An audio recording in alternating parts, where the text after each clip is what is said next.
So I met Andrew. It was such an interesting thing because I wasn't really dating, and I had given up on uh, the idea that I even wanted to partner again. I had spent 12 years single, and blissfully single is what I used to say. Mm. And I mean, I still say it. I was blissful. I had a fabulous 12 years. I had many lovers. But I was essentially free. And that really worked for me. And I really felt like there wasn't a man that I had met, that I had been in relationship with, that could really meet me and appreciate me and just sort of like have the kind of relationship that so I had spent these 12 years single, thrilled, free, meeting myself, cultivating all kinds of relationships, transitioning a long transition from graphic design to in my career to coaching to doing women's work and women's circles and a big, long sort of spiritual path.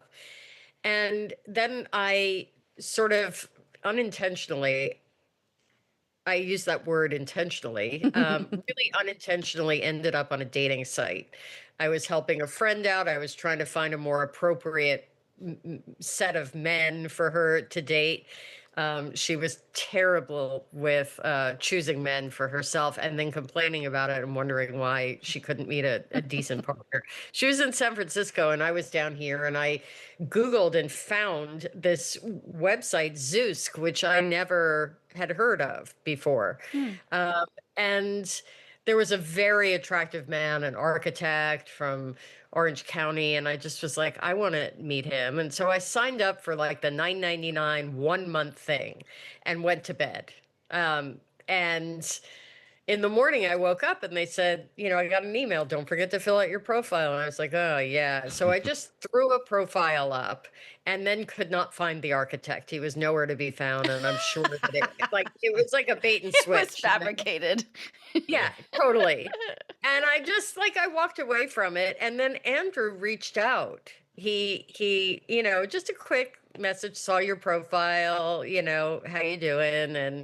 And we started a little bit of a back and forth. The thing that really caught my eye about him was that he had 10 years in Zen training. And Mm. I thought, okay, that might be worth investigating. Like, what does Zen training bring to a man, a potential partner for me?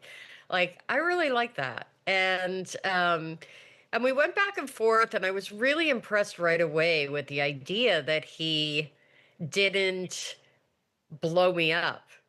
Mm. He'd send a message, I would respond, 6 hours later, I'd get another response from him, or like at one point the next morning. And at one point I said to him, it was heading into Christmas, and I said, I just want to tell you, that I apologize for being slow to respond. Don't take it personally. My daughter's coming from Alaska. She's doing undergrad in Alaska, and it's her first time home, and I've got a visiting dignitary, and I'm distracted. Mm. And he goes, I don't take anything, like, thanks for letting me know. I don't take anything personally. I'm a Buddhist after all. And I thought, okay, yes. Yeah. Um, and so I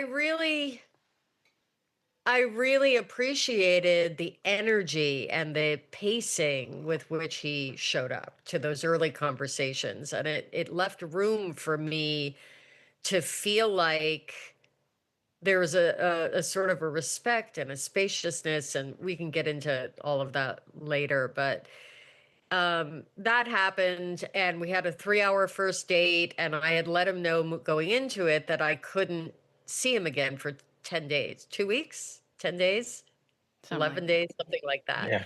because my daughter was going to be here. And so, like, that was that. And it was lovely. And then I balked.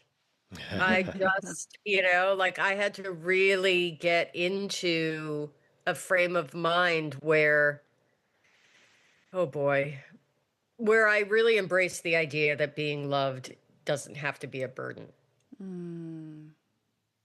That's Wow. kind of my, I don't know if you Yeah. know, Hmm. um, Eckhart Tolle talks about the pain body all the time. And like, I tend to think of when I'm working with people, clients, and myself, like, what is your pain body mantra? Hmm. And Mm. my pain body's mantra was, it's a burden to be loved. And so that took a while to unwind. That's a big one. That's a big one. I think that's unfortunately a common narrative around a lot of humans when they kind of start to peel back the traumas around maybe what their messaging is or how they're kind of pushing people away. It's that I don't want to be a burden. I don't want to burden somebody with my love. I don't feel like I could love somebody with this burden. It's like there's such a deep I don't even want to use the word toxic, just confused narrative around that. Yeah. Because toxic shows like a way that we've kind of stepped towards that in our own. I think there's just a confusion as to like just the honor of being yourself and within the being of that self, being loved for the self that you're being. And not posturing to say like, look at me, I look this way, or I act this way, or now I'm smelling this way. I mean, even perfume companies are putting synthetic pheromones in perfumes now just to try to attract more mates. And it's like, well, what the fuck are we actually doing to people, right?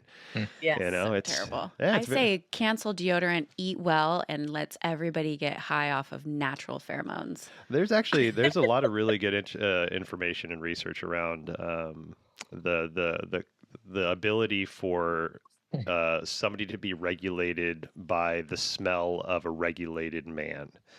Right, Yeah. just the pheromones and the hormones of a regular, like an armpit smell of a man that's regulated can regulate somebody that's dysregulated. And I Mm. don't know the converse. I don't know the women to men or women regulate. I only saw the men's research on that side, so I'm not saying men regulate everybody because clearly we don't. We fuck a lot of people up, right?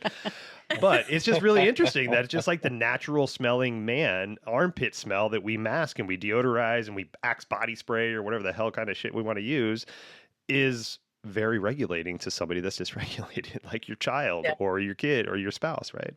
My Yeah. son used to, he's going to hate if he hears this, but he'll know that I would share it anyway. He used to sit with his face in my armpit and tell me that it smelled like maple syrup. Yep.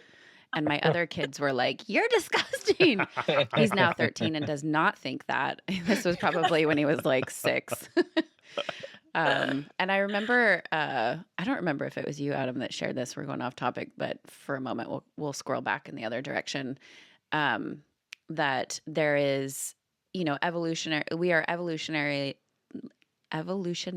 designed to repulse our children with our smell because it helps keep us from trying to breed with each other. And I'm like, yeah, it's brilliant. My son, all the time, my oldest one, not my 13-year-old, sometimes he'll tell me now, but my oldest son will tell me, Mom, you smell. And I'm like, I'm glad. You're Yeah. welcome. Right. Yeah. Anyway, circling Yeah. back though, I was giggling as you were talking about the dating and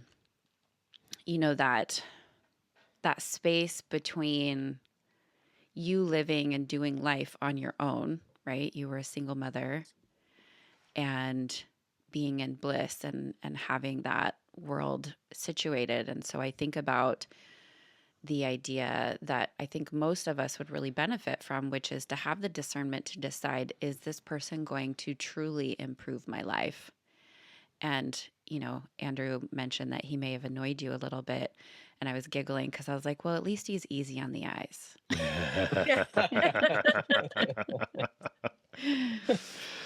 Yeah. Yeah. So, Andrew, how did you kind of, from your angle, where were you at when you reached out to Zoe on the site? What was your kind of trajectory in life up to that point? Well, I had been, well, let me go back a little further. I was married before, and I lost a wife to cancer in 2008. And then my next relationship after that was with I don't even know how to describe her. A narcissistic, alcoholic, ex-convict, sociopath. Mm. Uh, I don't know. I think it was getting back to pain bodies. Hmm. I think I was still in a lot of pain. I carried this pain body, and my vibrational pain matched with this partner. Hmm. Mm. But after a couple of years, and it ended horribly, and that annihilation for me is what rewired me. I feel like it rewired my DNA. Mm. Um, it taught me, these are things I never thought about before, things it hadn't come up because it wasn't an issue. Right. Like having boundaries. My late wife, it's not that I didn't have boundaries, it's that I didn't need them. Mm-hmm.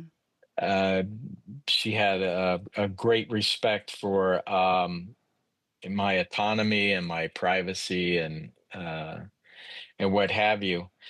Uh, but it made me rethink what was acceptable, what I wanted, what I deserved, what I was really looking for. And so I jumped into the online dating. I think I started out first with OK Cupid, Hmm. and it was kind of a madhouse on there. Later, I figured out it's because I was dating age appropriate women, Mm. where all the guys my age were looking for women who were much younger. So I had a lot to choose from, and it was good. I dated some really good people, but they weren't quite the match. And each one I would date, I would tweak what I was looking for and what I wanted in a life mate. Hmm. And that's what I was searching for when I found Zoe. Now, And with the it, relationship you spoke to about it kind of was a little troublesome, probably not the best fit for you, which you were saying. Do you, sometimes we got to go through that stuff though, right? To sometimes maybe absolutely, realize how strong we are, what we can and can't accept, right? So do you think that absolutely. that relationship kind of set you up to be with Zoe and to understand more of a directionality? I would, yeah, absolutely, Okay, absolutely. And I would not be with Zoe today if it wasn't for that relationship. beautiful. That relationship rewired me. Um, and this is stuff that came from the stuff that needed to be rewired was the relationship with my father. Mm, This woman that I dated was just like my father, and I found myself for the first time, and who knows how long, trying to win her approval, Mm. trying to uh, make her see me for who I really was instead of what she was projecting. mm. Were y- And go ahead. were you already practicing Buddhism when you had dated Yes, her? Okay. yes, yes, I was for Isn't that probably funny? at the time. Yeah, but Zen training is about annihilation, Mm. and you get thrown into the forge, into the furnace of it all, and the fire of it all. And uh, I don't think I realized it at the time that that was part of my training. Yeah. It is probably uh, it was the battlefield in which was able to test myself, or to um, in the Zen frame of mind, to continue the annihilation, Yeah. the annihilation of my ego, of my past notions of who I thought I was, and stripping away my identity. Hmm. That's And a big thing. I think I'll speak for myself. I'll speak from my own perceived ignorance to where I have a little better understanding now. Not, I wouldn't say complete, but better.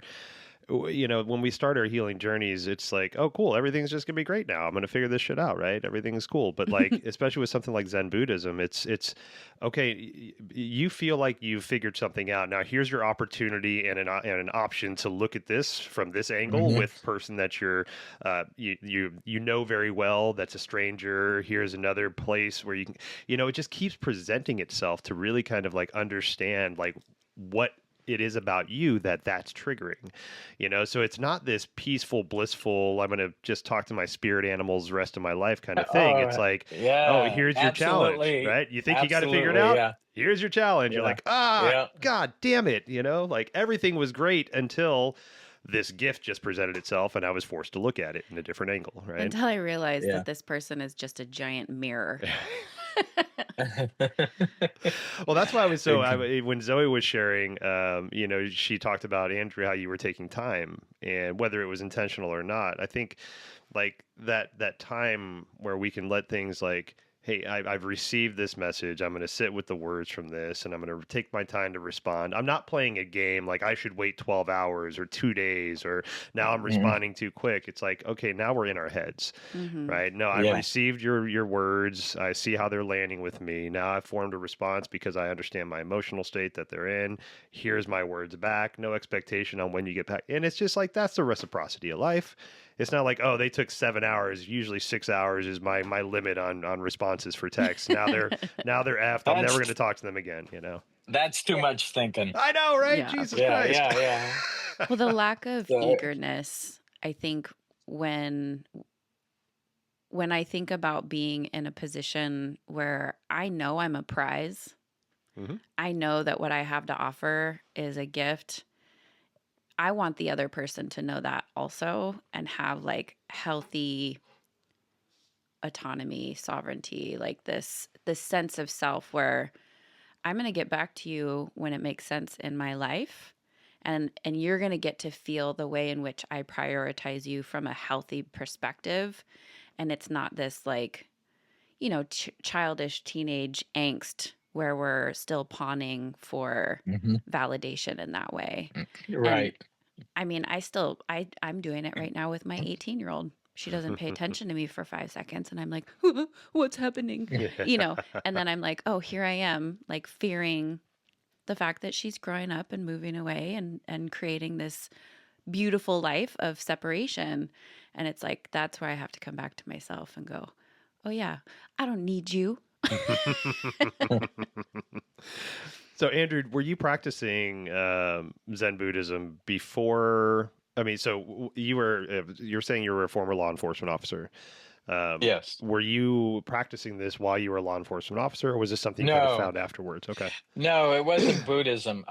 In the early 70s, maybe around 1974, um, maybe a little earlier, I discovered Alan Watts. Hmm. Mm, And at the same time, I had somebody, I stumbled across Taoism, mm, and that resonated with me. So I studied Taoism. The thing about Taoism is there's not a lot of Taoist congregations.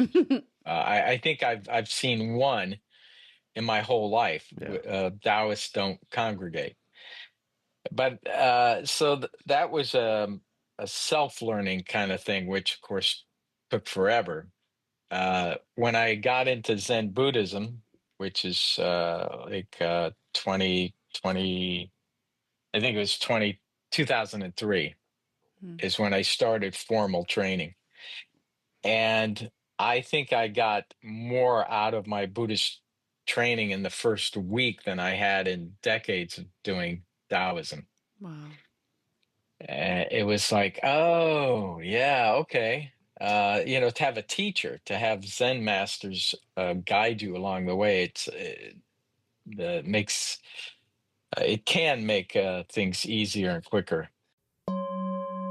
Welcome, love. If you're feeling the pull to remember your power, soften your body, and return to your truth, I invite you into my world of healing arts and transformational coaching. I'm Aiua Wild, intuitive guide, energy medicine woman, and creator of Sensuous Revival Healing Arts. I help individuals and couples release old patterns, dissolve shame, reconnect with pleasure, and rise into a more liberated life. Through sacred pelvic healing, somatic practices, intuitive body talk, and emotional integration, you'll learn to listen to your body, trust your intuition, and create relationships that feel nourishing and aligned. Whether you work with me one-on-one, join a retreat, or step into my online program, you'll receive an experience of deep presence, compassionate guidance, and practices that create lasting change. If your soul is ready for more freedom, more pleasure, and deeper truth, I'm here.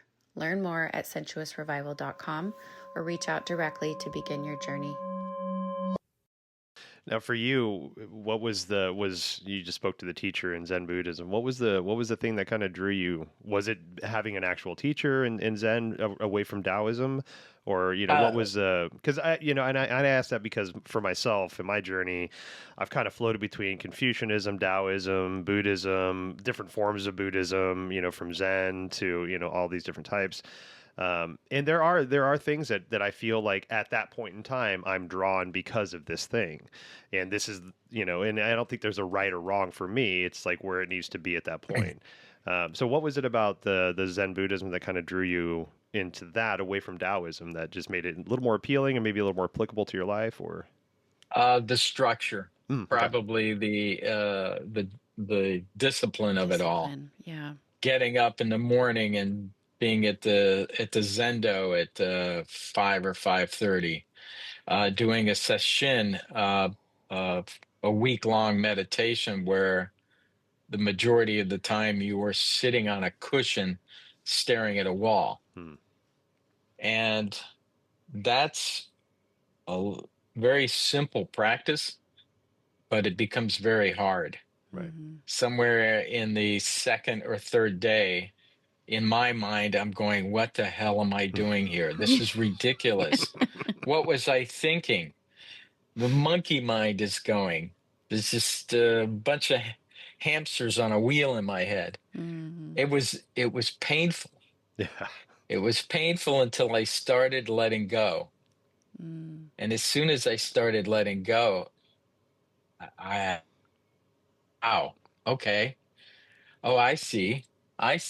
It's like relief. It's like holding a hot coal in your hand or something really heavy, and you set it down and you go, oh, that feels much better. Of course, we cycle through, we go back to not being present, not being mindful, and we get drawn back into old habits. And till the pain starts being more noticeable, and then we go back to the present moment. So yeah, that's so then fast forward, you're on this new site and you see this glorious tiny human. She probably didn't have her height listed in there. But she may have, but you do. I think you do. Yeah. Right?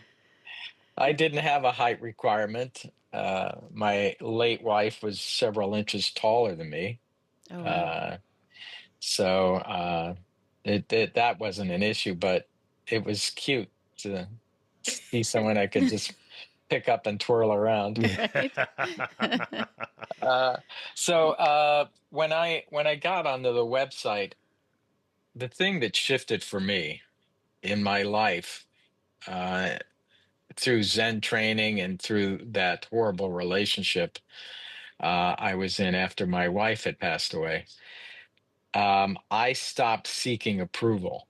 And that is probably one of the greatest achievements for me that I've ever done. So I no longer was going around trying to see where I fit in with relationships, with friendships, with jobs.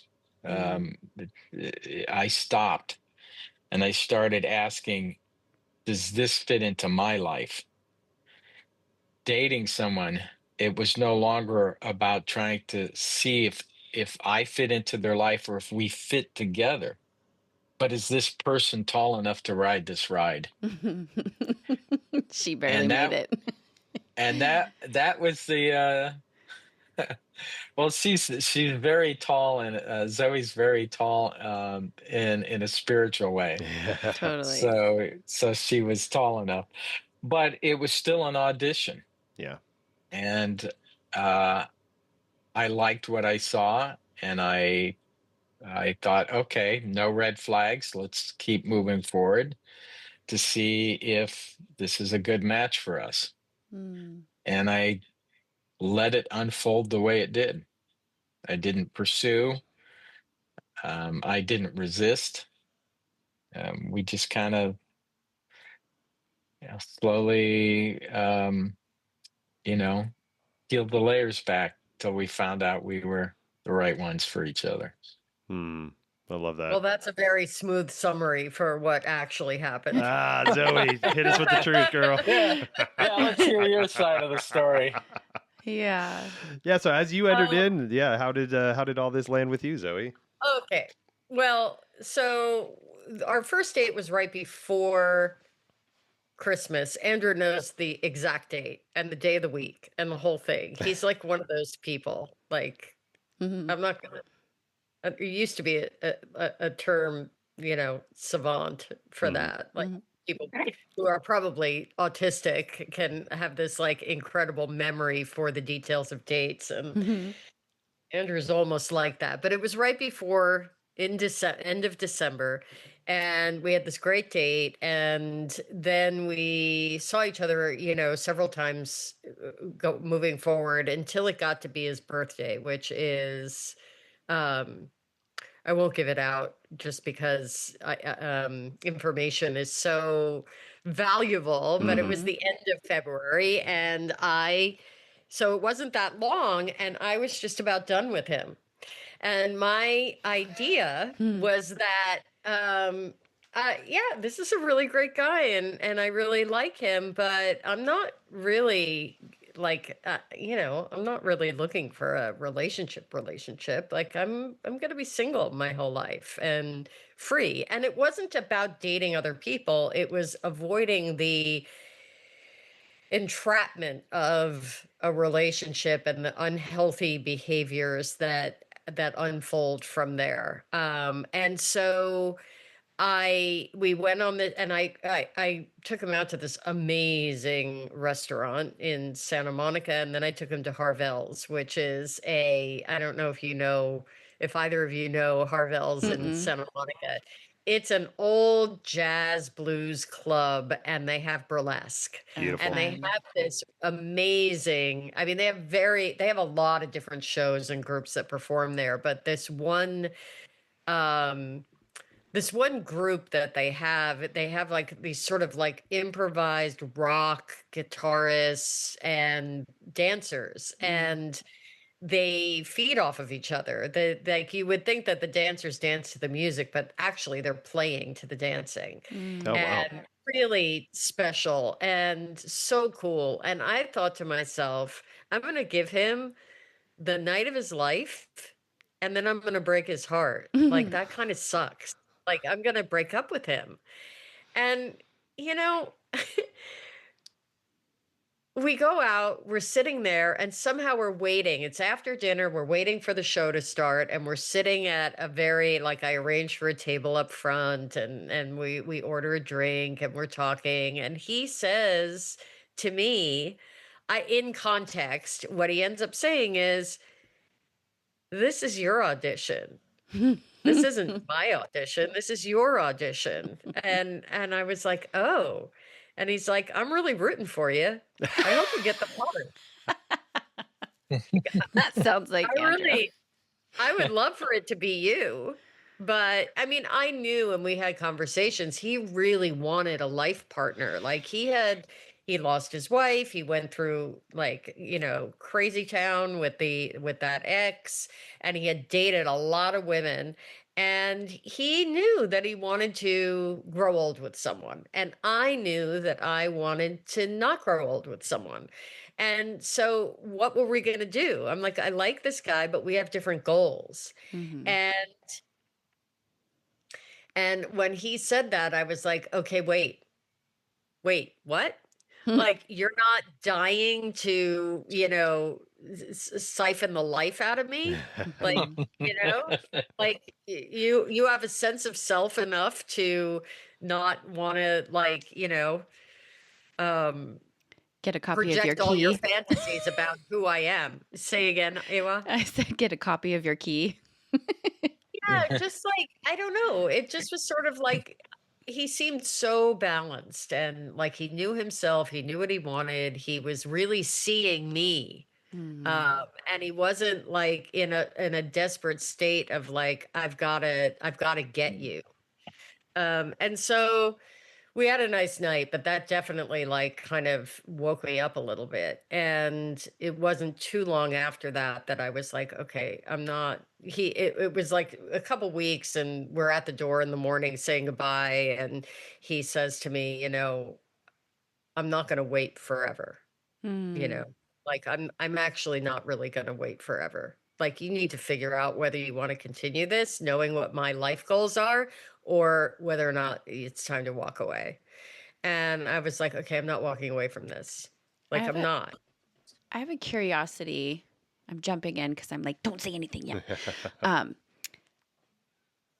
have you, I imagine you have, so I may be asking a question that's like, yeah, duh. But have you sat with what was really behind the decision that you had made to live out the rest of your life unpartnered?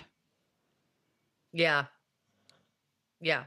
Yeah, will you Oh share my about God. that? Yes. Yeah. Um, I had kids. I had my kids. Mm-hmm. I had two 10-year marriages. The first one was a legal marriage, and the second one was uh, uh, uh, like a marriage, but no legal contract. And I each one of those partnerships ended with a child. And so I had my kids, and I had my career, and I have my spiritual practice, and I could have a lot of sex if I wanted sex and intimacy. And I don't have many women that I work with. Um, they have a belief about themselves, um, that may or may not be true. But it's their belief and the way they're sort of organizing themselves, that they can't really truly enjoy sex if they're not if there's no emotional connection, or a commitment, a Mm-hmm. relationship structure that they can like let go into. I don't have that problem. I'm like a dude, like some of the best sex I've ever had have been with people whose names I didn't even really know. Well, that's an exaggeration, but people that I wasn't in a partnership with of any kind. Right. And um so I felt like I could get everything that I needed. Also, I grew up very enmeshed with my mother. Like, I still find sometimes she's 90, almost 95, and still and lives a few miles from me. And so it's been one of my greatest achievements to be solo, and Mm-hmm. to not have to like take care of anybody else, and not that's where like it's a burden to be loved comes in. Mm-hmm. um because it's not a burden to love people. I love like crazy. That's just who I am. Like, the barista at the local coffee shop feels loved after I walk in the Mm-hmm. door, like, but I have this experience of love, and I've repeated that through my relationships, where to be loved means that I am responsible for taking care of regulating someone and keeping them stable and feeding them, life force Mm. and stability and all of that. And I just didn't want to do that anymore. Yeah. I didn't want to do it anymore. And I was about to say, what was about to come out of my mouth was I've never been as happy as I was during those 12 years. That's not exactly true because I have a completely different kind of happiness right now that I didn't expect would ever come my way. Mm. Well, the fact that you Um, caught yourself in the midst of saying that shows that you're constantly thinking about it, right? Because sometimes we have rose-colored glasses about the past or even the future, right? It's like it's right in front of us, current bias, yeah, right? And we can think about the arguments of the past, we can think about all the love of the past, right? But it's the moment of like you catching yourself pulling from that story, that unconscious story, and then as soon as you're about to say it, you're like, oh, actually, I do think differently about that. And I think mm, that's what a lot of these practices and the right partner and the right opportunities show us, is that we do have reflexive answers that are very kind of just in the pocket, right? Sometimes we know what they are, sometimes we believe them, sometimes we have no idea where they come from, but as soon as they come out of our mouth, we start defending it because we said it, right? And there's interesting studies about like people with seizures that get the bundle of nerves cut between the hemispheres of the brain. One side's controlling motor functions, the other side's controlling visual and speaking functions. And there's tests that show like you'll show the visual side of your brain that has no control over the motors, the motor function. They'll show something in just that eye that controls the visual side of the brain that says, get up and go over there by the window. And then all of a sudden, the part of the brain that doesn't understand that just gets up and moves and goes over by the window. And then when the yeah, control asks them, hey, why did you do that? They're like, oh, I was cold. And I needed some warmth, or I wanted some fresh air. They make something up to Justified. justify it, right? And Yeah. that's our brain just naturally doing that, right? And yeah, so to be able to catch it in the midst of that and say, like, actually, I'm thinking about this differently, I think it's a beautiful thing. And it kind of goes to that yeah. idea of that burden of being loved, because like that is an ingrained thing for a lot of us. And the statement that you were about to make kind of goes into that feeding of that burden of being loved. But as soon as, here we go, here's the Mm. consciousness that was brought into it. Well, yes. To all, I love that, or like our rote answers to things and the way we sort of frame the past. I love the idea of being able to go back and go, yeah, um, this story that I told myself about that time in my life now has so many more nuances Hmm. and so many more subplots and meaning to it. The way that I think of those 12 years, and I couldn't know this at the time. I was perfectly happy, and I think I maintain that I would have had an incredible, wonderful life, had I just continued along in that vein. I'm sure as I got older, and I knew this at the time, I'm like, I could walk into a room, not that this was my goal, but sometimes it was, depending on what time of the month and what was going on in my life. But like I could walk into any room and have sex with kind of anybody in the room if I really wanted to. Um, and that won't always be the case. Mm-hmm. So if I want to continue to be sexual with a partner in my life, I was going to have to start to engineer and design a little bit of a different kind of life than I was having at the time. Um, although now I'm 60, almost 62, and I could have sex with anybody I want to have sex with. I was going to say, you could still do that. I could totally still do You could that. still do that.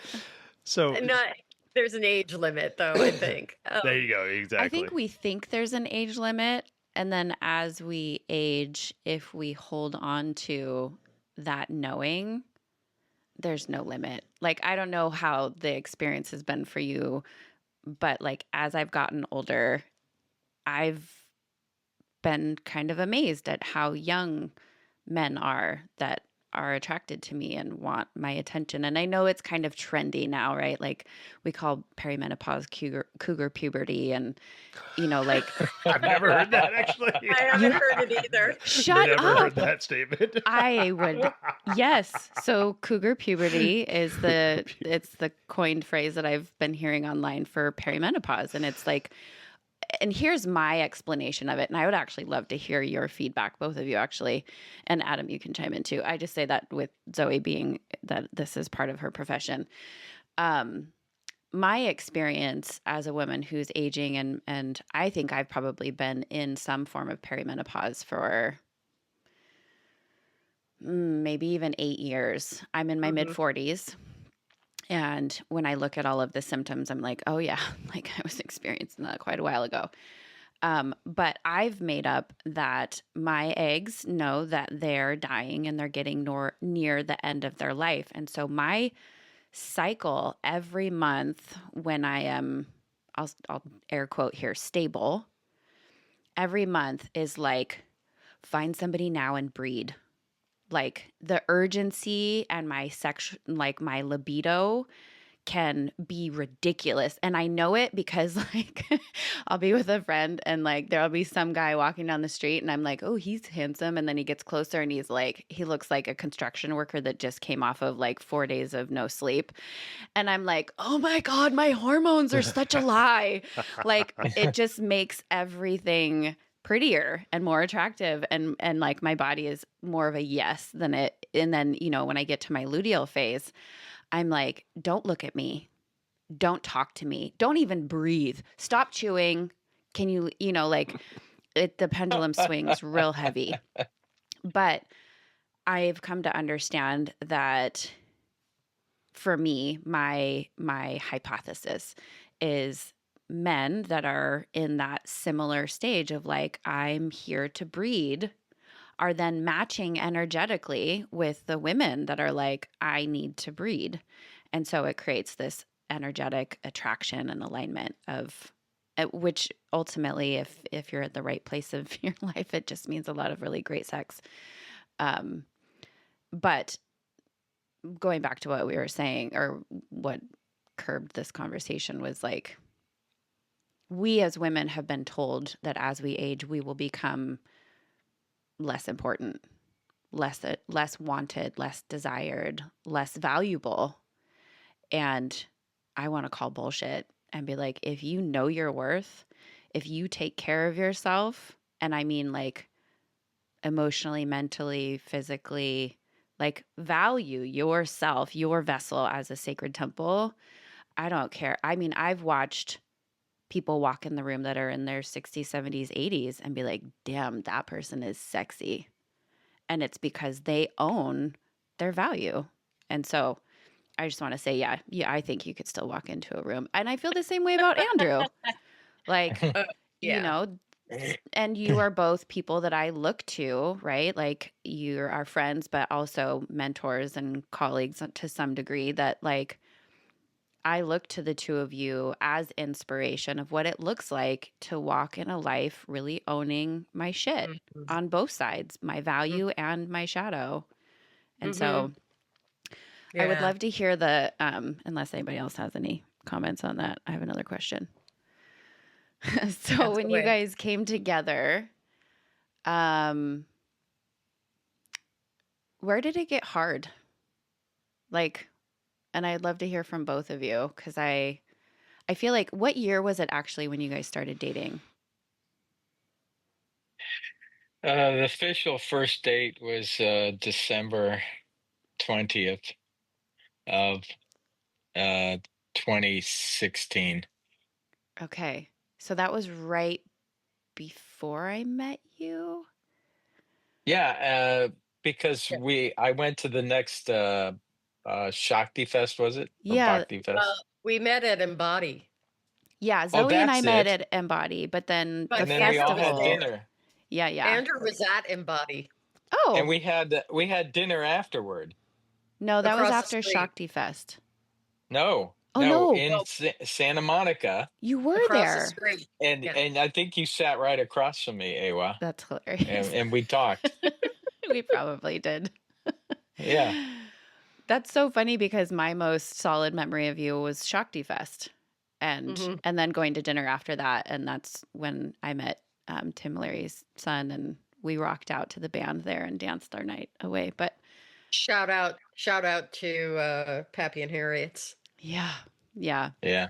Pioneer Town. But I remember being, you know, a very small piece of presence in the beginning, which was so delicious to like just be in that space. So I would love to hear from the two of you, like what was that like? And then, you know, maybe just do like cliff notes of getting into the depth of how you have supported each other and where things have been Hard. hard and beautiful. Yeah. Um, you know, once I surrendered to what was actually happening, Mm. and you know, Andrew sort of called me out on having one foot out the door, you know, and to like straddling the threshold of a door. And once I finally took that other foot all the way in, I mean, I still don't know if it's all the way in. Like, there's a part of me that lives in this fantasy of like, you know, I mean, I'm not going anywhere. We are with each other till the end. Mm.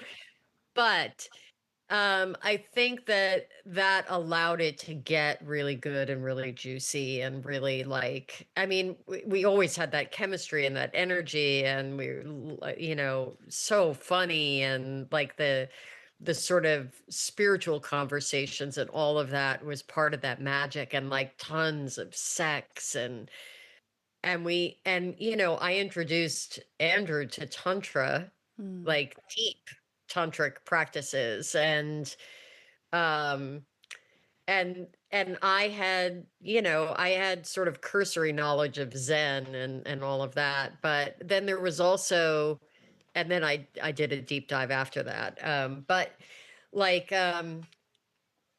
kink, and like exploring kink and exploring tantra and like all this like sex and awakening, and it was so much fun.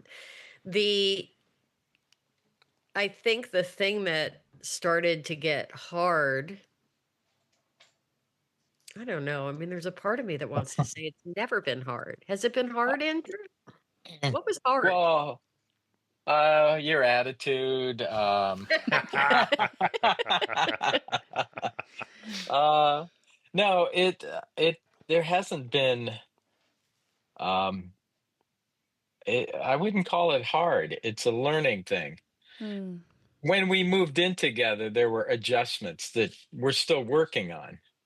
I like things a certain way, um, and it's finding that middle ground, and giving space to Zoe and to be her. And so I don't have a lot of demands, I Mm. don't think.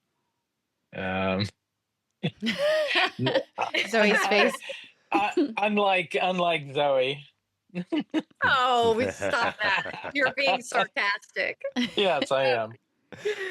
So I don't think we've hit a hard patch at Mm. all because of the skill I think we've learned over time in difficult relationships, and the lessons that came with that. It makes it easier for us to navigate, um, our current relationship. Okay, I'm going to get a little more specific here.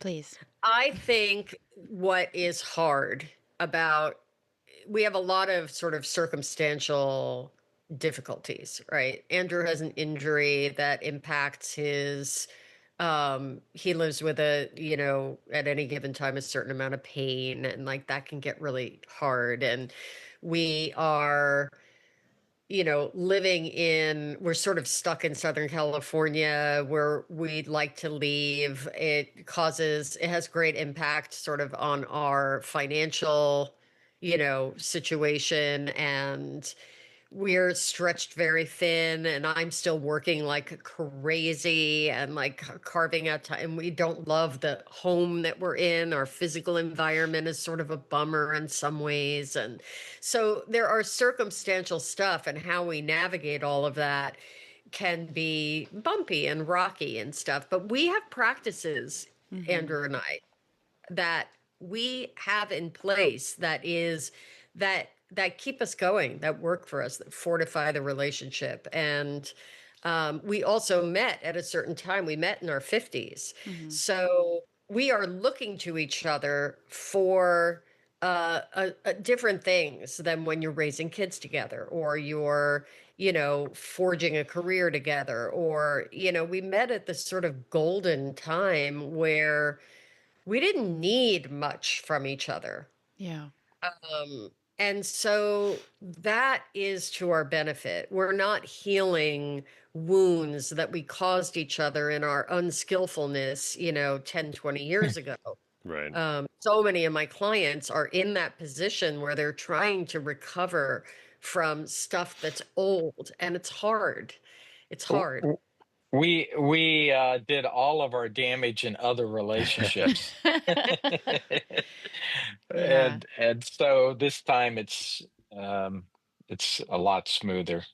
Well, there's I shared this a couple weeks ago on a different episode, but there's a bell hooks quote that I love that kind of speaks to this, and I think in the younger days where, at least, for speaking personally, I was told, like, find your soulmate, find the person that completes you, or you complete me. There's that fucking Tom Cruise. But the bell hooks quote is, stop trying to find somebody that completes you and find somebody that holds a space you can complete yourself. Right. And I think that's where the what I'm hearing in the wisdom that you're sharing is like, hey, we spent some time having relationships before this one. Won't even say good, bad, and different. They were relationships. They were had the way they were had. We learned what we learned, and now that we understand what we've learned from that, we're able to put it towards this beautiful relationship that we're in our 50s. We don't have to worry about kids or growth or all this early Mhm. adolescent kind of shit. Adult adolescence at least. We're established. We know what we like. We might be a little rigid in our ways, but hey, that's who I am right now. Right. Yeah. And so if you want to get on this ride and we'll go together and just have some fun, great. But if you want to do this to change me to get to where you need to be, get fucked. We've done that. We've had those relationships, right? And so I think that there is Exactly. a wisdom that comes with that of like, hey, and I think that's such a beautiful thing because, a lot of people that I've worked with in relationship issues or relationship coaching, they'll think that it's my life is over because I failed. I'm mid whatever decade that I'm in, and I should be here, and now I'm not. I'm regressing, da da da da da da da. And then also, there's this beautiful opportunity to take all the wisdom, the knowledge, and the experience that you've gained through those beautiful experience relationships, and say, "This is who I am moving forward now." Right. And there is a beauty in that. I mean, I'm not saying it's not scary. I'm kind of in that position now. I'm 45. I have a lover, but I'm not in a relationship. I've been in relationships since I was 18 years old. I've got 2 kids, all this stuff, right? So for me, a lot of what y'all are talking about is resonating deeply within my own personal journey as to like, cool, don't lose hope, right? If you want it, that's there, but there's also a beauty in having this 12-year gap of experiencing you as a human being, finding different lovers that make sense to you, not attaching yourself to something or somebody, right? And so, like, I don't know, for me personally, I'm like scribbling notes over here. Like, they're not all just questions they're asked. It's like, hey, Andrew just said this cool thing. Remember that? Zoe just said, it's like personal advice for me because, you guys are about 10 years my senior, and I'm just loving the understandings that I'm gaining from you on this. So now just going to wrap it into a question real quick. So it seemed like, Andrew, you had this Zen practice. Zoe, you have spiritual practices that you've kind of loosely spoken around to. So what was it that was like, okay, cool, we're gonna combined practice Zen Buddhism. Probably there's some other stuff smattered in there, but like that's going to be like a tenet of us moving forward. So what Yeah. was it that kind of like brought that in for you guys finally? Andrew had a dream that I was in Buddhist robes. Oh, Ooh. And I had God. Um I okay.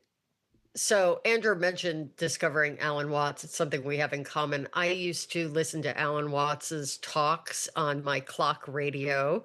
Um, I don't know if I you are remember old enough those. to remember a clock radio Yep. Oh yeah. that flipped. The little things Oh flip. It yes, was 100%. digital. Hmm. Okay. So I would fall asleep in my room in New York I grew up in New York, listening to Alan Watts on the radio. Um, and, and then, and that has always stayed with me. Hmm. Like Alan Watts was a huge wake up for me. I was like, oh my God, I'm home. This Yeah. guy Yeah. saying everything that I somehow know in my bones, And so, and that has, sort of carried through my adult life as well. So I had that piece and some other Zen teachings, Osho, and like a bunch of things. And so when he started talking about Zen in a much more foundational way, um, I sort of thought, wow, maybe I'll do a training. Maybe I'll do a training. And it wasn't until the pandemic. Hmm. I caught Legionnaire's disease on our honeymoon. And then I was in the ICU for a while. This is December 2019. And so by the time 2020 came around, um, I decided that it was time, and I did Jukai, which is sort of the first immersion in Zen training, online with Joan Halifax, Roshi Joan. Um, she's in Santa Fe, and we did it all online, and it was beautiful, incredible. And so we started to really then have more Zen practices together and that sort of style of meditation. And we joined the Zen Center here for a little while and blah blah. I think the principles of Zen and the no self, Hmm. the idea of no self and beginner's mind are two things that we live in our own personal lives, but also in it relationally. We have I'll tell you, we've gotten really serious here, I think, in this talk, but we laugh like crazy all the time. And very often we find humor, and what sets us off is this thing that happens. I'm going to see if I can explain it. And it's all rooted in our spiritual practices, which is I will I will realize how much I love Andrew, and I will say, and how like amazing he is, and I will say, you're making me so mad. You're making me so mad. And of course, that's funny in and of itself, because we truly believe that and experience that no one can make you mad. Right. You're mad. That's all your responsibility in there. So I'll say, like, you're making me mad. And then I'm mad because I'm mad. Hmm. And then I'm mad at him and I'm mad at myself and I'm just mad. And we're laughing through this whole thing. Like we just laugh. And then and the more I say how mad I am at him, the more he like laughs and like wants to hug me and schmoodle me. And like, and it just gets into this thing where it's like, it's just ridiculousness. Yeah. And so this idea of like, if he's in pain one day or he's grumpy or he's having a bad day or whatever, and he's not as available to me and he's not as affectionate and he's grumpy or whatever, I don't have to take that personally, because I really trust that if Andrew had a problem with me or was resenting me or harboring some sort of like feelings, he would tell me. Yeah. He would tell me what I need to know. Yeah, it's been Yeah. a fun thing to witness. I remember you saying those words, God, you're making me mad, and him laughing, and me Yeah. being like, I that's great. I remember the first time that I saw I was making you angry, and we weren't even living together, but I was spending a lot of nights, and we're sitting on the couch, and it's like 10 o'clock at night. you're at one end, I'm at the other, and I said, well, I'm going to bed now. Don't stay up too late. And you said, that really makes me mad. And you're just gonna leave me here on the couch. You're just gonna go off to bed, and you're just going on and on. And the whole time you're doing that, I'm sliding down the couch closer and closer to you. And at some point you go, wait, what are you doing? I'm mad at you. Why are you kissing me? Stop. You're making me And angrier. we're laughing through this whole And thing. you're laughing because we know that anger is just the racket, Yeah. that when we get angry, we're running a racket on ourselves. Yeah. And that's where I was like, oh, okay, this is her getting angry. And I try to push that button as much as I can now. And then he says, and the angrier I get, the more I can work myself up into a tizzy where I'm like, I'm angry and I'm laughing and like what is going on? It's like sort of a liberating, like almost like a sort of eruption Somatic of release. yeah, and like stories and humor and love and frustration and like you're doing this to me and I'm doing this to myself and it's just sort of like it just blows it out. Um I feel like that's such a testament to Andrew's practice and commitment, right? You yeah. said in the beginning that you, Andrew, learned to stop seeking validation.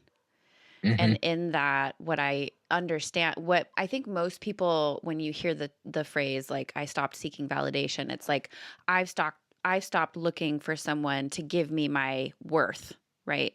Right. But it also means I stopped looking to you to validate the idea that I'm the fault. I'm to blame. Yeah. That's true. And Yeah, Very so very true. astute. in Yeah. being able to do that, you can move closer towards. So I like to look a lot at the masculine and the feminine within myself and the way that I relate to self, but also in relationship. And being in the feminine, which I'll say for me, I relate to Zoe kind of being the emotional voice of whatever's feeling and coming through. And then Andrew, instead of you being scared and feeling afraid of the storm, you moved closer, which, like, if there was anything that I still feel raw and sensitive and codependent about, it's that. Mhm. Like, when I am a storm, the Mhm. last fucking thing I want for you to do is move away from me. And like, I actually had this conversation with somebody recently because, I mentioned earlier my daughter's 18 and she's a lot of a storm right now. And she's having these relationships creating clarity where when she's a storm, people are leaving. Hmm. And I was talking to this person and I said, in every rom-com ever made, when the girl runs away and says, "Leave me alone," and then you see her hide around the corner. This just happened in the Nobody Wants This. If you haven't watched Yeah. that show, it's like it's so great. Um, so she runs around the corner and she stands there waiting. And like we put it on these shows and dramatize it to make it so incredibly obvious, and it's still not something that people heed or really pay attention to.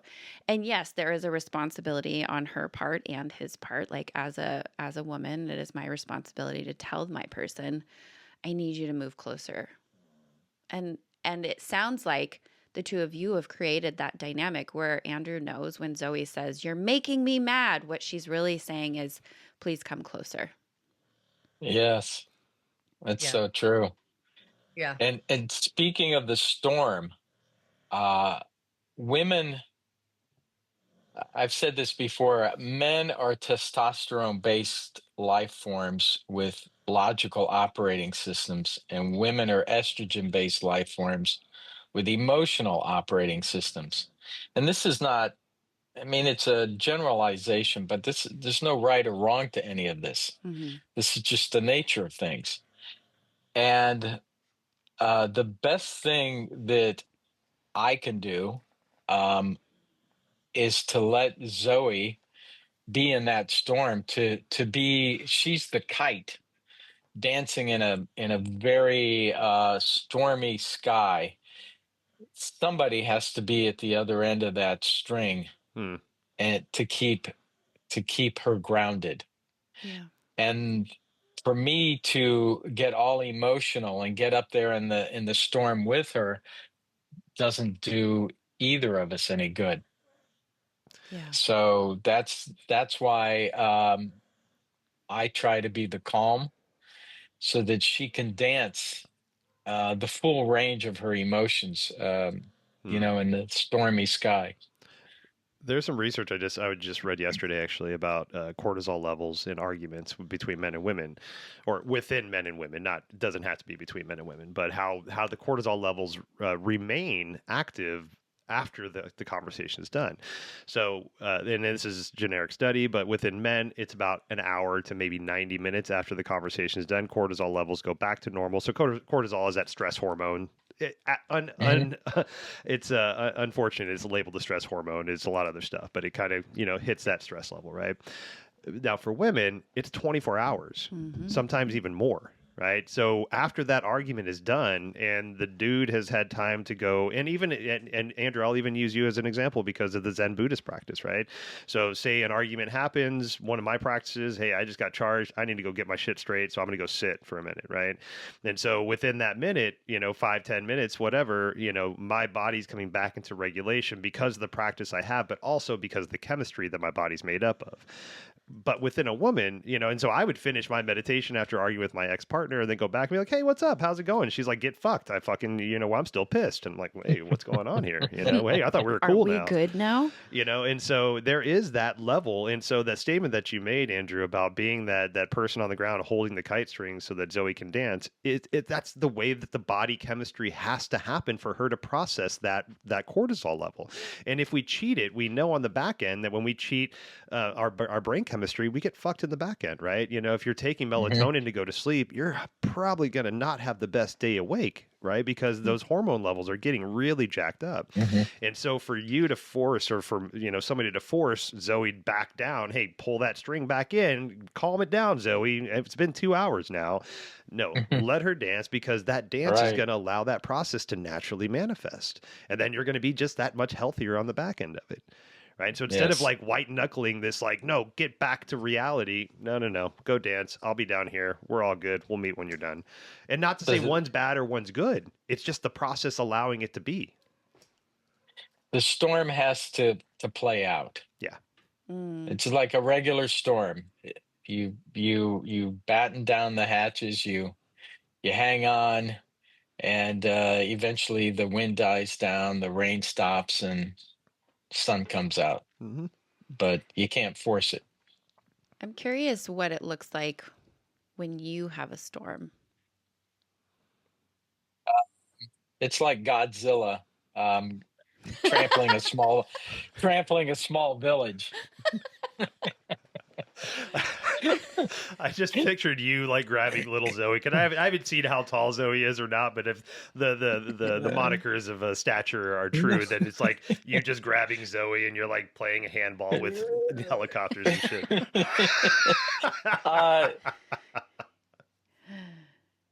I've evolved. I'm sorry, go ahead. You don't get angry very often. You get frustrated. Like there are times where you get frustrated, and there's anger. I've seen you angry at, the system or the way people do a certain thing, or like big sort of swaths of like, intolerance for societal, cultural stupidity and people who are living out of integrity, right? And the impact that has on the planet and society and women and underserved populations and like all that stuff, moral outrage, but we don't have very many conflicts, the two of us, between the two. Like people ask me all the time, like, how do you and Andrew fight? And I'm like, we don't fight. We don't fight. The biggest thing is if I get angry at him, Like I'm the one who expresses anger. He's so even and balanced. He gets grumpy, but that's usually related to clutter and pain, Mm, But relationally, we don't really have a lot of conflicts at all. I'm the one who's like, I just need a mirror. I need to vent to you. I need to process something. Stop trying to solve it, like all that. But I've gotten better at learning how to tell him what I need. mm, Like I will sit down and I'll say, listen, I'm not looking for a solution, but I've got this situation unfolding with this client of mine or this friend of mine. And I need to borrow your consciousness here. I just need to hear myself talk. Eh, and hear your reflection back to me if you have any, or maybe I just get to it myself as I'm working through stuff with your ears open. mm, And so, when I think about the storm isn't always anger. Like we're not always waiting for the sun to come out. It will come out eventually, inevitably. But like the one of the things that I think is so important is, when I am having big emotions of any kind, mm. whether they're what we culturally consider positive or negative, I am having a lot of emotions and I can just express all of that and let it be without labeling it. This isn't like, okay, I'm just gonna like tap my foot over here and hunker down. But what you said, Andrew, batten down the hatches until the storm passes, la la la la la la. It's not that. It's like, yeah, yeah, baby, feel that, feel it all. Mm, Feel it all. It's okay. Feel it all. And sometimes that's really the gift. yeah. It's really the gift. I heard somebody say The, one time, sorry, Andrew, I didn't mean to cut you off, but I just heard somebody say one time that when they were experiencing an emotional experience themselves, like they were crying, they were afraid, they were going through their own emotional cadre of emotions, right? And the person that was across from them didn't say, "Calm down, stop crying." The person said, "The complexity of your emotional state is welcome here." Right? Mhm. Just bring it. Mhm. And it's like, holy Jesus Christ, like that is such a cool statement, Mm, right? It's like, I don't know, I don't need to understand what's going on within you, but all of that, bring it. It's welcome, Yeah. right? Don't And diminish it, don't hide it, right? Adam, I'm going to tell you that I have done a lot of couples work since meeting Andrew, Mm. actually. I am actually returning to my work with women in part because that's really my true calling. It's my passion. It's what I'm good at. And um, I mean, I'm good at everything, but Get it, girl. it's where my magic is with women, and particularly groups of women. And I can tell you that is consistently the biggest piece of damage that the patriarchy does to women and and in men. turn men. Hmm. I can't speak as articulately about men and how men suffer in the patriarchy. That's really more Andrew's work. And I dabble in that, but I geek out on all of the ways in which the idea, how we require women to be small, to Mm. be contained, Masculine. be, yeah, we're either too much or we're not enough. Yep. And it's not, and everyone suffers and they suffer. Look, we suffer sort of systemically. It's a systemic problem and a cultural problem. Don't get me started. I'm not talking about it, but Mhm. you can imagine my state in talk about angry. My sort of state in the current cultural paradigm, we can see that. And it also plays out in relationship, in just one-on-one relationship and our relationships with ourselves, and the level to which I see women craving to be able to for a lack of a more refined term, for women to lose their shit and not have somebody say it's wrong Mm. is, or, or too much or scary or any of that, or all right, let it be scary. And if you're scared by a woman losing her shit, then you've got your own work to do. Yeah. Exactly. Yep. That's And for me, and I think Zen training really helped this. I used to rage. You did not want to see me angry. When I was really young, I was working on my car, replacing the starter. And it was like the second starter or the third starter that was with the wrong starter. And I was busting my knuckles under the car. And I broke a bolt off of the starter, which ruined it. And I was so angry that I threw the starter through my windshield. Oh God. I was like, it just, and I've smashed things. I've been the Godzilla trampling on a small village. I used to have this anger, Hmm. but over time, with a spiritual life, um, it doesn't mean I don't get angry, but I'm the observer. I can see the anger coming up in me, and instead of it controlling me, I acknowledge it, I'm aware of it, and I let it dissipate quickly. Hmm. I recognize it for what it is. Oh, I'm angry. I'm angry at this. Is there anything I can do about it? No, this is the way it is. Things, this current situation will change. Um, Anger is poison. Yeah, I think there's that saying that resentment is like taking poison and expecting the other person to die. Yep. Anger is the same way. Yeah. Being angry doesn't help me for myself.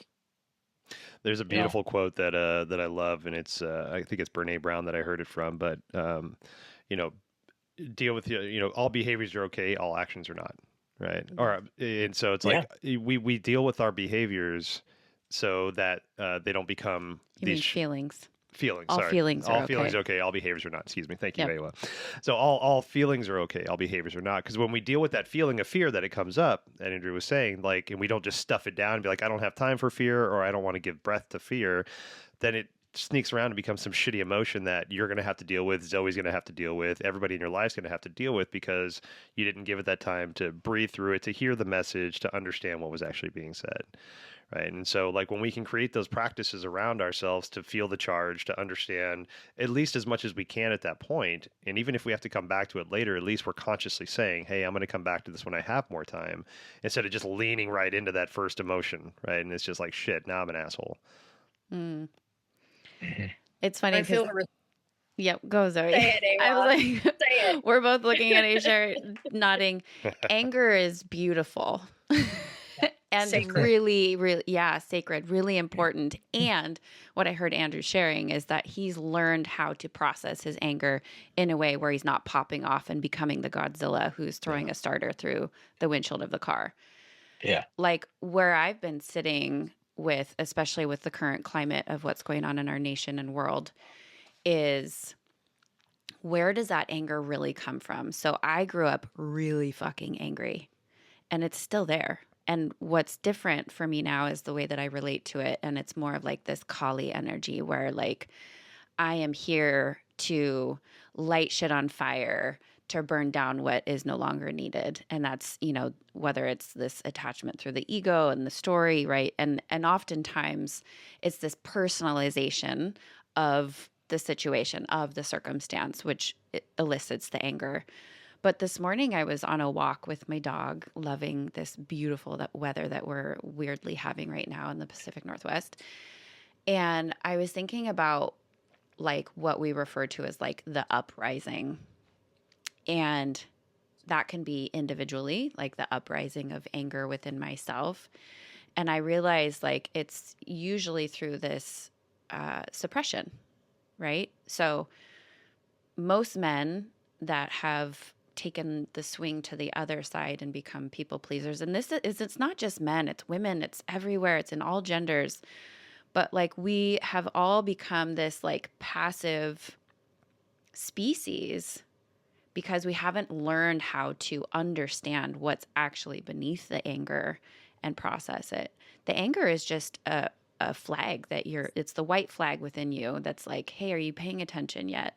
Are you going to take the time? Maybe in this moment I don't have the time, but sometimes like you gotta fucking take the time. I tell my clients all the time, nobody's gonna tell you you can't go to the bathroom. I don't care if you're in the middle of a board meeting. I'm sorry, I gotta go to the bathroom, right?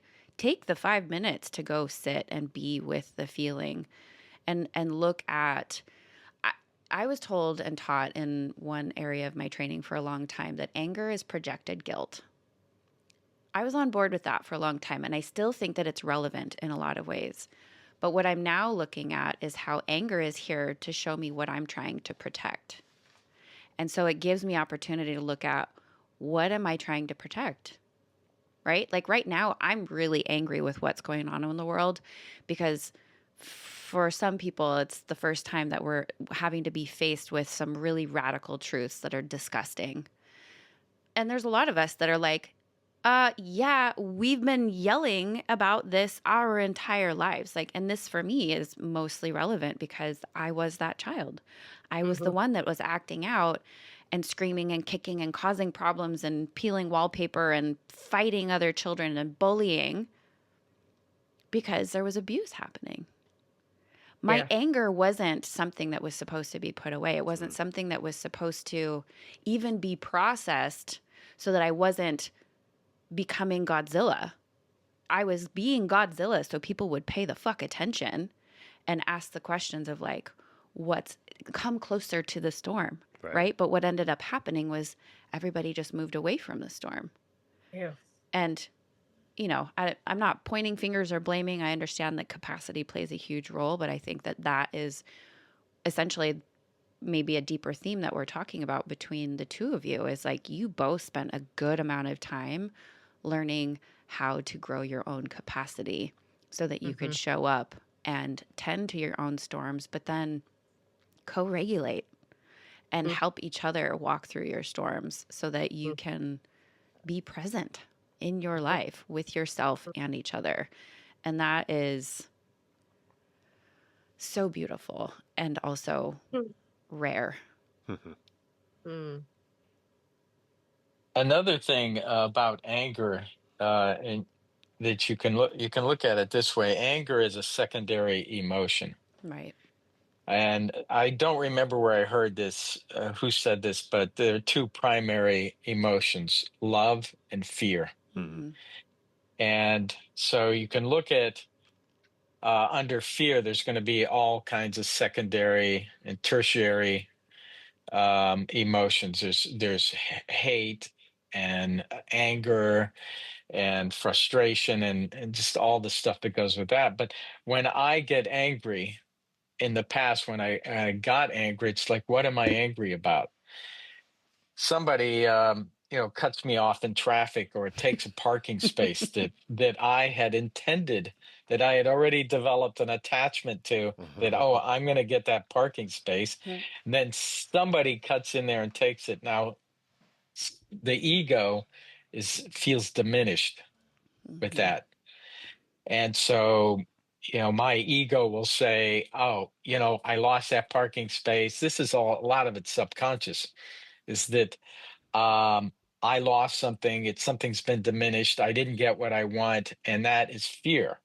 Right. And it comes out as anger, comes out as, yelling at somebody and flipping them off and laying on the horn. So, so many layers in there too. Yeah, lots of layers and complexity. And then there's an interesting another layer on that, on the anger side, is that if we're angry and we feel like either I've been wronged, let's say the cutoff, right? So like I just got cut off in the freeway, F that person in front of me, middle finger, all this shit. But then immediately that car gets pulled over, I get a dopamine hit, right? Exactly, because it's If Justice. yeah, exactly. We There's feel like justice. justice. You got what you deserved, and that's like a lot of the punishment that goes on with our system, Mhm. like our penal system, all this stuff that goes on, and even in relationships. Like to bring this back to relationships, like if we're not really conscious of this shit, and Zoe pissed you off, and then Zoe walks away, and as she's walking away, she stubs her toe. You're like, that's fucking right. And then, but our brain chemistry is like we get a hit, we get a natural dopamine hit, and it's really strong. So like we're evolutionarily going against so much of our stuff by taking this, let's say, call it a higher road, different path, whatever you want to call it. But for you guys to take this understanding and say, okay, we're gonna sit in the discomfort, the perceived discomfort. We're gonna talk about the hard things. We're gonna do all these things. We're gonna not be like, yeah, that's right, that's what you get when you've done something that I feel like, and it's like this is so anti-human, but it's also the most human thing we can do for one another, right? And so it's such a dichotomy to go between a lot of this understanding of, evolutionary psychology of why we get the dopamine hit, because we wanted a just society to make sure that people weren't stealing from other people, and if somebody stole from you, then they didn't get off scot-free. They paid for their what they did, which is another term for So backwards. all of these things. Like, because currency, dopamine is one of the biggest currencies that we have. Getting off scot-free, Scott's another name for taxes. You're paying your debt to society. We're paying for something, right? And so then all that stuff just kind of goes back to this brain chemistry, and we're fighting against that. And so I think it shows even the more of the strength of the healthy relationship that you guys have, and that you're encouraging others to have by sitting in some of this perceived discomfort, because it just adds to it on the back end. Mm-hmm. And I say, for me, I don't resist the anger, and I don't encourage the dopamine, or discourage it. So it's totally fine to get cut off in traffic and to feel the anger and then see that person get pulled over and get a ticket. That's the dopamine. But to be the observer of those things. Mm-hmm. And that's the hard part, to be Wow. Yeah. present and mindful, but to observe, oh, I'm angry. Oh, he got a ticket. And to recognize the dopamine hit and go, oh, this is what's happening in me. And to realize that it's egoic in nature. It's funny But to never resist it. Yeah. Because pain times resistance equals suffering, and anything times resistance can equal suffering. Yeah. It's funny that we're talking about this, because my new response, because my daughter has developed some major road rage, and my children are blaming me for it. And I'm like, what? I don't have road rage. And so I started listening to the way that I speak to people when I'm on the road. And I totally take this arrogance, like, you idiot. I just like let these like little things slip out of my mouth, and I wasn't even really paying attention. And so my kids started pointing it out, and I was like, oh man. And I was like, I felt like, because I'd stopped like yelling and like literally feeling angry, like this is just part of my venting process. I'm not actually upset. I'm just speaking out whatever my ego is judging at the moment. So more recently, what I started taking is like the compassionate approach. And part of it was spawned from my daughter. She's like, yep, now that like anytime somebody's driving slow or like they cut me off, she's like, I just tell myself that they have somebody's really important birthday cake in the back seat. And so we, like we've started telling ourselves stories of how to have compassion. And so what I've started saying to other cars when they do things that I think is idiotic, because if you didn't know, I am the best driver on the road there ever was. Well, we know that's not true, because I'm the best driver on the road. I would say that might be fair competition. And that's a huge toot to you, because I don't ever say that about other people. But I've started to say to the other car, it's okay, friend, I've been there too. Yeah. And it's like, whether they're stressed out because they just got a stressful phone call, whether, like whatever it is, like there's a reason. Maybe they didn't learn, right? I know that my son's grandmother never went to driving school. She lived in the part of the world where if you knew somebody at the DMV, a family member, because it was a small community, you would just go in and they would check all the boxes and you would get your driver's license. And so it was just like trial by error, right? Hmm. Is that the right phrase? No. Trial by fire. Yes. Yes. Thank you. I was like, that is not what I was supposed to say. But it's just this like other compassionate approach where there's no hierarchy. And that's probably my biggest ego check in my personal internal world is like, let me be your equal. You're not like, yes, your car got in front of mine. Or like, oh, you sped. This is one of the ones that I used to always feed off of when you were just talking about the dopamine hit. Somebody's tailing me. They finally pass me, and then I end up in front of them in the lane next to them at the red stoplight. Right. And I'm like, ha ha ha, you went Uh-huh. through all that effort to like ride my ass and get around me, and now look, you're behind me. And so now I've just been like, okay, friend, I've been there too. You know, I've been the car that's tailed somebody that passed them and then Right. ended up behind them at the light. So, like, can we all just see that we're all just in the same place, equally trying to do our best? We're not trying to cut We're all anybody off. we're all trying to find our way home. Damn straight. Yep. Damn straight. So as you guys continue on with your beautiful relationship and your partnership and just learning and growing, Zen Buddhism being one of those tenements and those umbrellas that sets up there, what else is kind of feeding that in the, as you guys continue on, are there more things like that you're working towards? You spoke to Tantra earlier, just like others, when you find that person that can share that space with you, it's a magical thing, because a lot of things that you might not have even thought of as options are now like, oh, I feel secure enough to try this or to explore this or whatever it is. So whether it's a spiritual practice or what, are you guys gearing or moving into these different spaces, more knowledge, more practices? What's going on for the future for you guys? I think supporting each other and navigating life in aging bodies. I think has really been a big spiritual endeavor for us. And that includes, how that affects the ways that we relate to each other, whether it's in bed or, supporting each other with, we both have health stuff going on that we sort of manage, and, supporting each other in that and learning how to make adjustments in all kinds of various, logistical aspects of life. And um, I think that, that's not a very glamorous spiritual practice, but it is the part of, you know, being in a human body and being having human brains and having human bodies. And um yeah, I mean, Aging we get gracefully. we spend less and less time in the Zendo or in the, in the yoga studio and the wherever.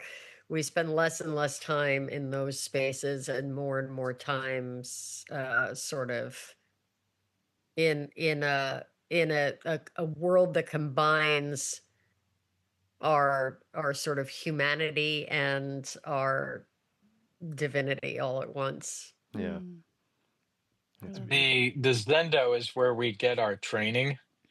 The practice is in the world Zendo. Hmm. Yeah. A lot of my day-to-day things is part of my practice. Could be walking the dogs or washing the dishes, or experiencing pain. Mm-hmm. I try to turn everything into a spiritual practice, Yeah. and that's that's been great for me. I've Love that. personally found a lot of success in what you just said too, Andrew, and it is a practice. It is always a practice. But I didn't grow up in a religious space. I grew up with the idea and the understandings of religion, and just the opportunities were there. Just not something I was forced into, and not something I wanted to really step towards. But as I've gotten older and fallen into and found my path, or at least where I feel comfortable now, it's the living the ritual, the living the practice is, yeah, I think the thing that really kind of landed with me. I was putting on these masks before, like, oh, I'm going to go into a yoga studio. Now I'm a yogi. And I'm going to go sit on a meditation cushion. Now I'm a Mhm. meditator. But I wasn't actually embracing and living the practices outside of the practice itself. Mhm. And so for me, it was, it was understanding when I was trying to call in a ritual. And it's like, well, why am I not just here? Why can't I just go into the ritual right now? Why do I have to prep myself, cleanse myself, get my mind straight? Why can't I just be there? Mm. Right. And if the more that I can practice being there and being ready, the less I have to stretch and, condition, it's like you're always in those spaces, and that just means we're always ready for it. So my dog's being funny She's right now. coming in. But yeah, so there's a lot of what you just said that really resonates with me, Andrew. So I appreciate that. Yeah. I think the more living ritual we can have, the less we can feel like we're acting and we're actually living a life. I like the Mhm. saying, I smoke what I sell. Yeah.